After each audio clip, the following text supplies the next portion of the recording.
Hey everyone, I'm back and I've got a bombshell story for you. You know, there are some things in life you just have to get rid of to survive. In my case, it wasn't just one thing, but two. First, my thyroid.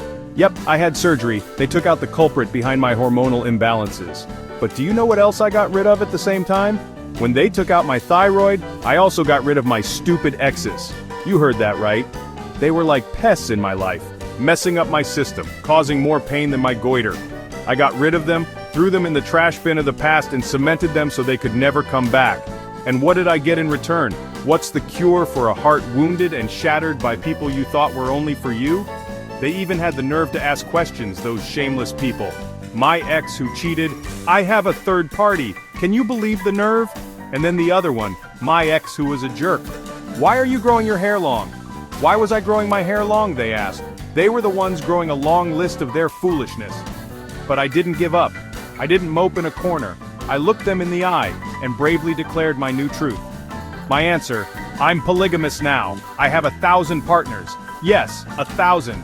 Because if one is a cheater and two are a headache, why not have 1,000 who are faithful and love you? Don't call me stupid. I'm not stupid. They're the ones who wasted a loyal person. They're the defective ones, not me. They're blind, not me. Now 2 things drive my life. Levothyroxine for life, polygamy for emotional salvation.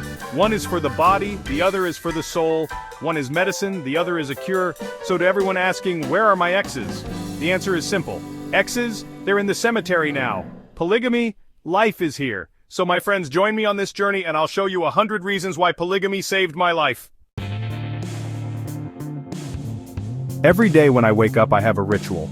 First I take my levothyroxine, a small pill that reminds me I need to take care of my body to live. It regulates my hormones, keeping my system balanced. After that I open my phone and read messages from my 1,000 partners. Every good morning, every have you eaten yet? Every I love you is like another pill. This is my daily dose of happiness, my maintenance medicine for the heart. Polygamy is the levothyroxine of my soul. If medicine gives life to my body, polygamy gives life to my emotions. With every love I receive from them, my hope is recharged. With every support, fear and anxiety disappear. This isn't medicine you can buy at the pharmacy. It's a cure that comes from the sincere care and understanding of many people. It keeps my emotions balanced, removes the toxicity left by the past, and reminds me that I deserve to be loved, not just by one, but by 1,000. Do you know what it feels like to have cancer? A disease that slowly eats away at you from the inside. A cell that becomes malignant, destroying every healthy part of your body until there's nothing left. That's how I describe my exes. They were the cancer of my life. They started as something you thought was beautiful and normal, but over time they slowly destroyed your being. Every lie was a tumor. Every betrayal was a metastasis spreading throughout your system, poisoning your mind and crushing your heart. So, like a doctor who recommends surgery to remove cancer, I made a decision. I needed to remove the tumor. I needed to cut off the root of the disease. I removed them from my life, a radical heart surgery. Painful? Yes, like being cut open without anesthesia, but necessary. Because if I let them stay, I would die. My soul would die, my hope, my trust in love. Removing them was the start of my healing chemotherapy, and polygamy is my radiation therapy that kills any remaining pain. We always hear, monogamy is the key. But for me, monogamy is the key to the gates of hell. The paradise promised to you, just the two of you, often has a secret third party waiting outside. In my experience, monogamy is a big illusion. They say it's just you, but they're texting someone else. They say, I'm loyal to you, but they're dating someone else. There's always a shadow of doubt, always a fear that there might be someone else. Monogamy for me became synonymous with pretense, with secrets, and with the pain of being second in the life of the person you made first. But in polygamy, the story is completely different. Here, nothing is hidden. No cheating happens because everything is open, everything is honest. The concept of a third party doesn't exist because everyone is a first party. Everyone is part of the conversation, everyone is part of the family. There's no fighting, no destructive jealousy, because its foundation is communication and respect. You don't have to worry about who they're talking to because you know you're all talking to each other. Here, love isn't divided, but multiplied. And in a world full of deception, the honesty of polygamy became my refuge.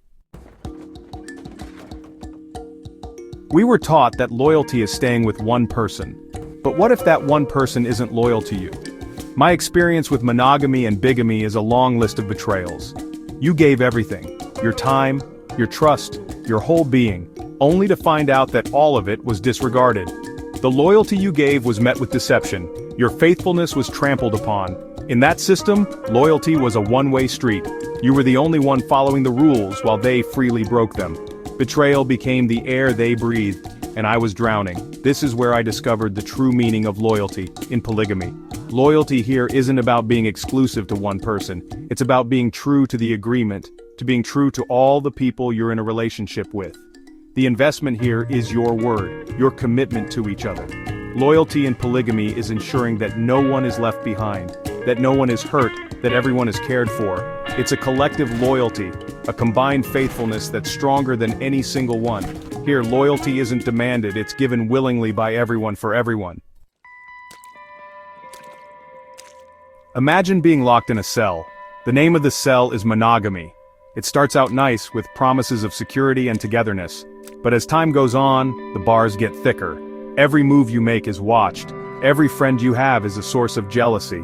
The four corners of the cell become walls of doubt, control, and unspoken pain. Bigamy is like having two cells, and you have to pretend you're happy in both, while slowly being drained. That's how I felt, a prisoner of love, full of pain. Until one day, I found the key. The name of the key was polygamy. When I opened the door, I didn't see another cell, but a wide field, a freedom I never thought possible. Polygamy freed me from the prison of jealousy and doubt. It freed me from the pain of betrayal. Here you're free to be yourself, free to love without fear, because love isn't a chain, but a wing. This is the freedom to choose happiness, the freedom to build a community based on trust, and the freedom from the pain caused by monogamy and bigamy. Some might think, 1,000 partners? That's impossible. It'll be even more chaotic, more chances for betrayal. But this is where you're wrong. The math of the heart is different from the math we learned in school. In the world of monogamy, 1 plus 1 often becomes 1 plus 1 plus 1, where that last one is a secret, a ghost that destroys everything. The risk of betrayal is always there because the foundation is exclusivity, and any violation of that is treachery. The equation is simple. One relationship, one mistake, everything is ruined. Now let's look at the math of polygamy. I have 1,000 partners. Our foundation isn't exclusivity, but honesty and communication. How can there be betrayal if everyone knows and accepts the setup? How can you hide someone else if the concept of someone else is already part of the family? The equation here is, the more partners with open communication, the less reason there is to secretly look for someone else. The more people who love you honestly, the less room for betrayal. The math is simple. With 1,000 honest partners, the percentage of betrayal drops to 0. I still remember the day of my surgery, the fear before entering the operating room, the hope that after it, the physical pain that was tormenting me would be gone. A thyroidectomy is a decision to remove a part of my body that was causing pain. It's a literal cutting off of the source of the problem to have a new beginning, a healthier life.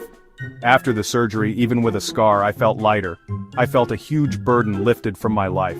In the same way, my embrace of polygamy is a kind of operation, a heart operation.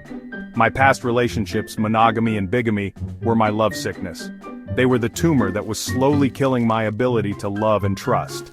So I performed a polygamous ectomy.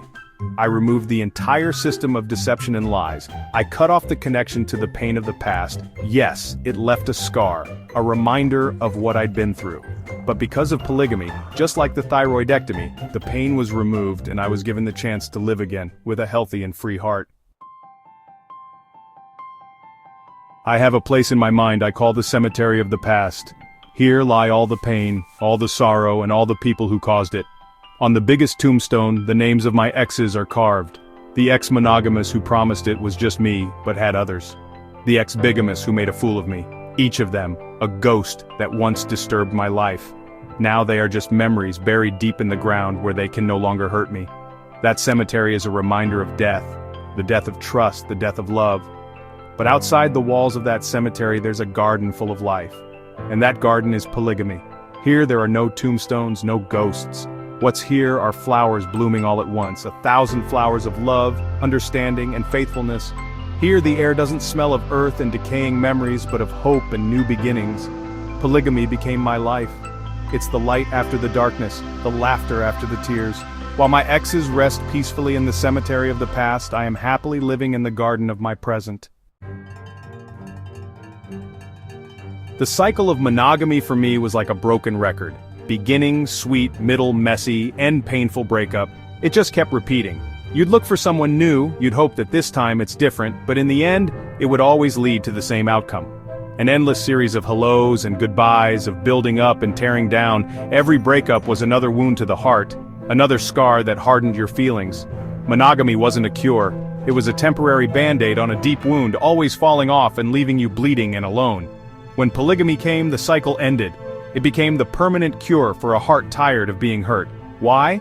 Because polygamy doesn't depend on just one person. If one member needs to leave or change paths, the whole structure won't collapse.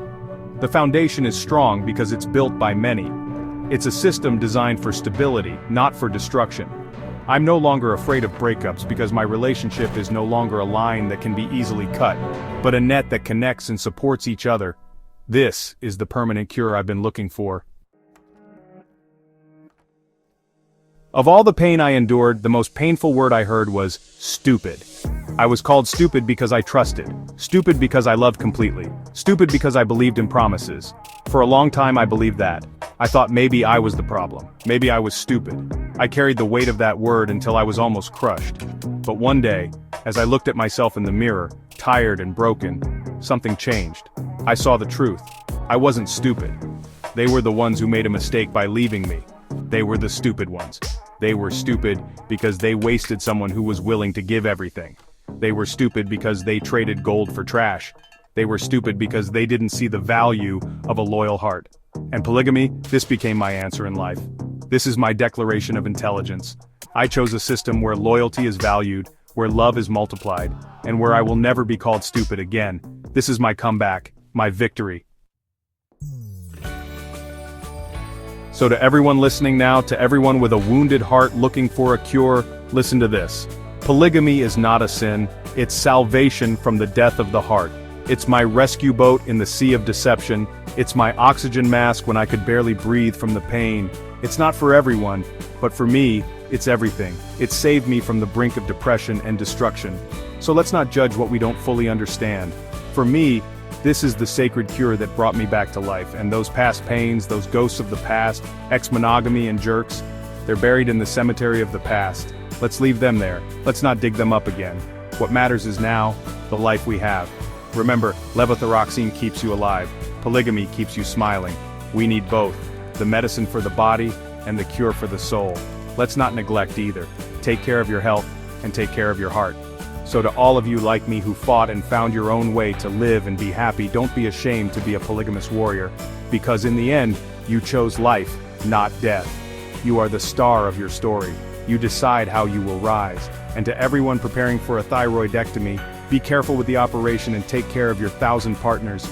They are your levothyroxine of happiness. And for myself and for everyone like me, that's your polygamy, Ian. You're not alone, because in polygamy you always have company.